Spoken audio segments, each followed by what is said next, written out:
Okay, so here we are on a beautiful Monday morning, and I'm doing kind of a basic overall review of the pool and the spa, and then we'll walk over and talk about the equipment and the control panel and the functions and everything else like that. So, basic residential pools have always been the same. We have a pump back at the equipment which sucks water from two places.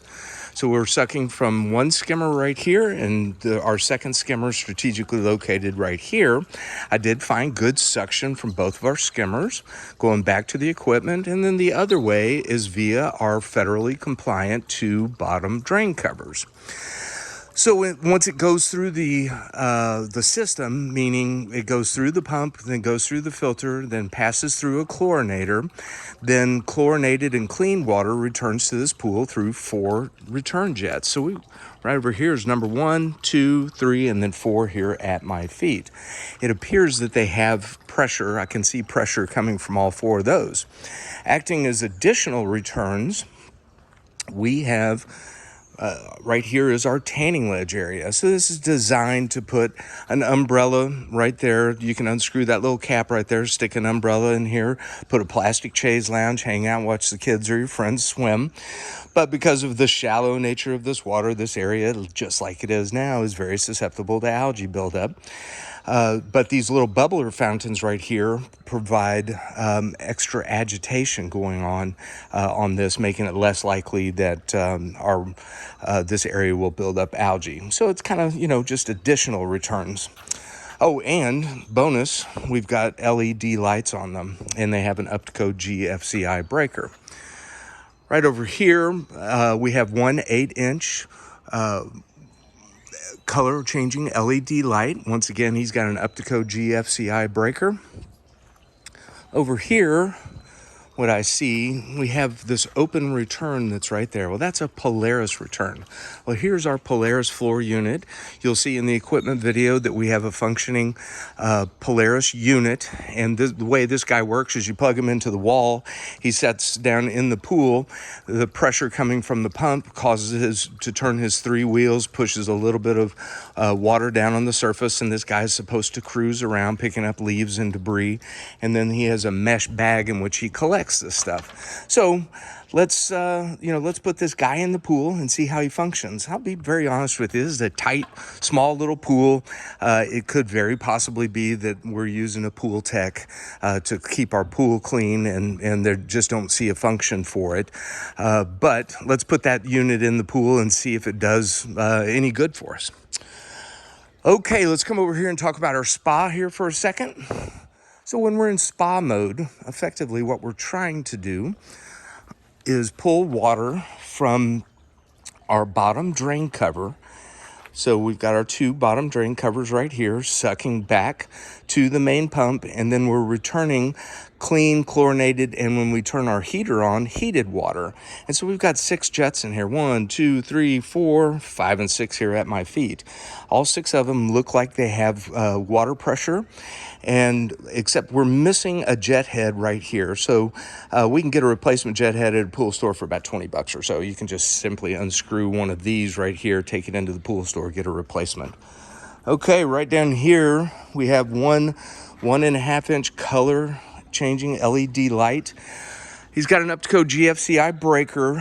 When I turned him on initially, he kind of came on. It was weak, just a little bit in there. I can see a line across the lens over there, which typically means that we have moisture inside that fixture.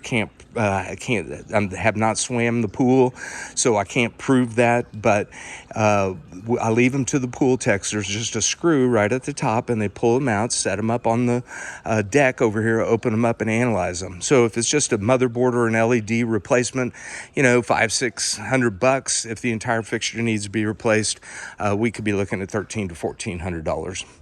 Okay, I did not swim the pool. I don't know what the makeup of the surface is. It looks like what I call a speckled marsite surface. They're usually rated to last 6 to 10 years. Okay, so let's come over here and let's talk about our control panel over here. So you don't have to worry about starting or stopping your equipment because it's all done in this control panel, okay? You can come over here, knock yourself out, push any one of these buttons. I very much like how they have labeled all these buttons, so in case you actually have to do that, then you at least know which button it is that you're pushing. What I see right up here, this is the wireless controller. So Pentair makes a good wireless app. And so you can turn on your lights, put your pool in spa mode, turn on your heater all from the comfort of your house. You don't have to come out here. This is mostly designed for service personnel like me.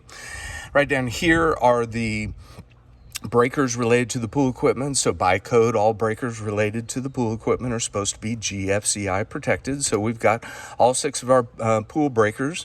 And then right here, they've also, since I really like their labeling, our lighting right here. So when I test this, it's tripping our breakers over here. So we're up to code with regards to that.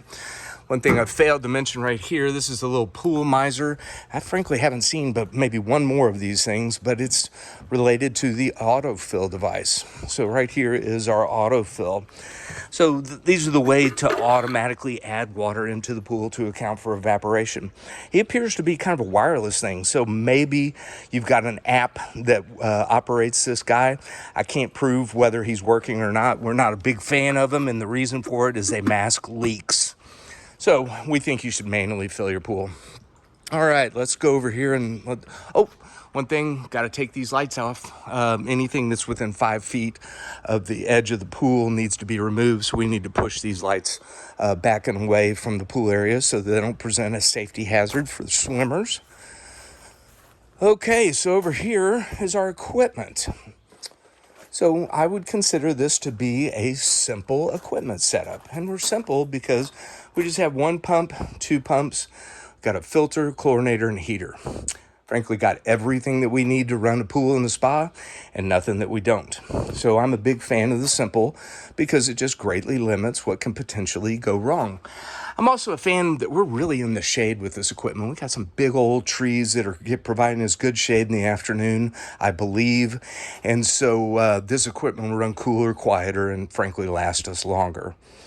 Okay, I'm also a big fan of all the labeling on this is the suction side into our main pump, and this is the return side into our going back to our pool and our spa. So I very much like all the labeling out here. In a moment of panic, you will be able to figure out how this water is flowing through the system. I'm also a fan of how close we are to the pool with this equipment. We're set up just above the surface level of the pool. What that does for your main pump, its ability to establish suction and then pressure throughout, are greatly aided by those 2 factors. Listen, this is a bit of a mixture of components, but they're from all well-known, high-quality manufacturers. The bonus for you, of course, is that all the pool techs know how to service and operate this equipment. Okay, so right here is our main pump. He's a 2.7 horsepower variable speed pump, starting and stopping just the way that he should. Listen, this guy will run either the pool or the spa. You just have to tell him what to do.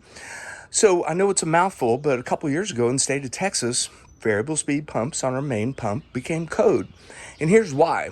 Once a day, we've got to pull all that water out of that pool and the spa, run it up through here, get it clean, get it chlorinated, and back into the pool. Well, that necessitates that you run your pump 8 to 10 hours a day. The old one-speed style pumps running at 3,500 RPMs next to our air conditioning were the number 2 users of electricity in our household. The way this guy works is, on startup, he goes all the way up to 3,500 RPMs, but once the proper suction and then pressure is established throughout, they dial themselves way back down. So they're eminently programmable. I see people run them 12, 18, even 24 hours a day on really low speeds, saving a bunch of electricity. Okay, so what's cleaning our water right here is what's called a 4-cartridge filter. So what you have in here are 4 tall paper canisters that have got ribs on them, and as the dirty water flows through this filter, it picks up the leaves and debris in the ribs of that. The nice thing about it is when it's time to clean, your pool tech just simply pops this middle band, lifts up this lid, takes the cartridges out, goes over to a garden hose, hoses them off, puts them back in. Between the amount of debris that you get in here, depending upon the amount of debris you get in here, you might have to replace them once, maybe twice a year. Listen, he's running at a good PSI, so I know somebody's taking good care of him. I always remember that 30 is dirty. So when the pressure in this filter gets up to 30 PSI, that's the time to clean him. Okay, so right here is our chlorinator. So this is the safe way to introduce chlorine into our pool. We never, ever, ever want to put chlorine tablets in a skimmer basket or down by our bottom drains, because running highly acidic chlorinated water up through the front of this expensive pump is a great way to screw up all the gaskets, O-rings, and other seals that are littered throughout this equipment. We need to keep them moist and lubricated because that keeps down air leaks and it makes our equipment run quieter. So what we want is diluted chlorinated water coming up through the front of this pump, coming over here, getting clean, and at the last second before it heads out into the pool, giving it a big old shot of chlorine and putting it into the pool where it's doing its good. So just like now with the pump off, you simply unscrew your lid, drop in your chlorine tablets, screw it back on, turn your pump back on, and you're chlorinating your pool. How easy is that? Okay, so when I got here today with the pump running, we have got a pretty significant drip leak coming out of the top of this. Listen, it could be that this isn't seated properly, so that might just be, just a quick fix. Or a lot of times there's a little O-ring right at the top over here that has worn out and it's causing this thing to leak. $20, 5-minute fix for a pool tech. Okay, so right over here is our Polaris pump. So this is the one that drives that floor cleaner that's sitting on the deck. He's a 3/4 horsepower pump. He's also starting and stopping just the way that he should. Okay, so right here is our heater. This guy will heat either the pool or the spa. You just have to tell him what to do.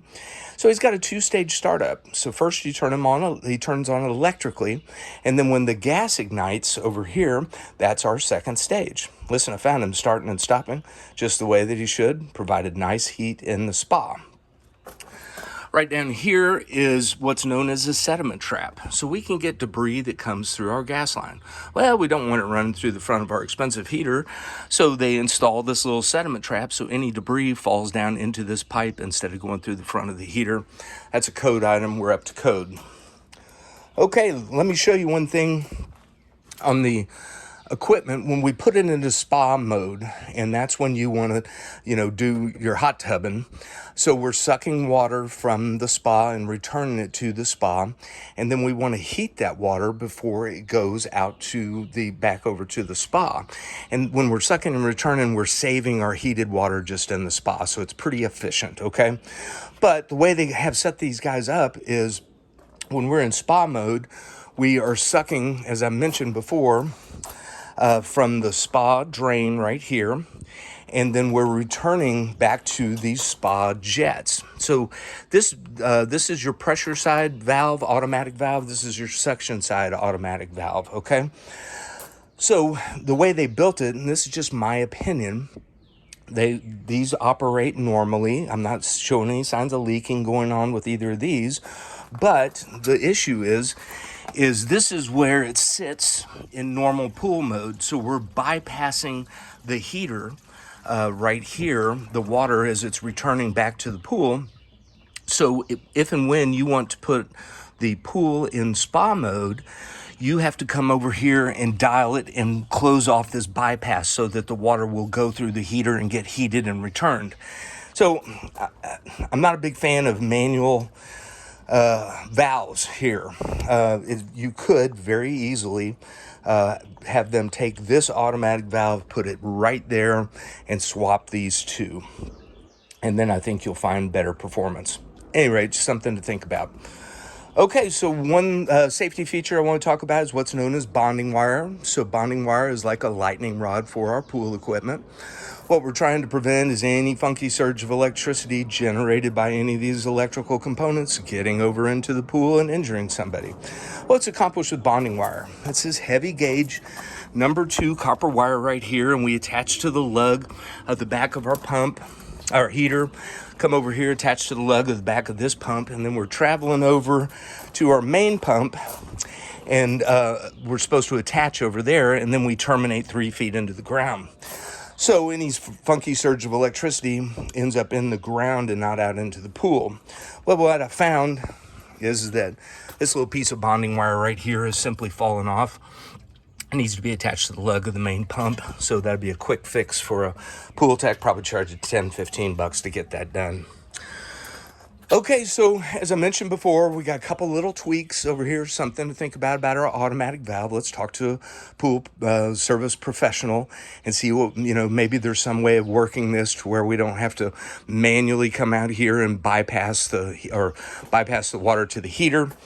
And as I mentioned before, a couple little tweaks, and let's come over here and talk about our side gate. So by code, all gates that lead into the pool area are supposed to open away from the pool area, which this guy does. They're supposed to close by themselves. It's got a spring, but it doesn't close all the way. It needs a little help latching. And then we're supposed to put a $10 simple lock right here, or one of the child protective safety latches like you see at the commercial pools.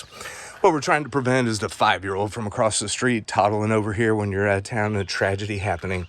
So let's get this guy self-closing, self-latching, and a lock on him. So, in the end, this just cursory review of our, mostly our equipment and a little bit of the functionality of the pool, I'm giving it the thumbs up.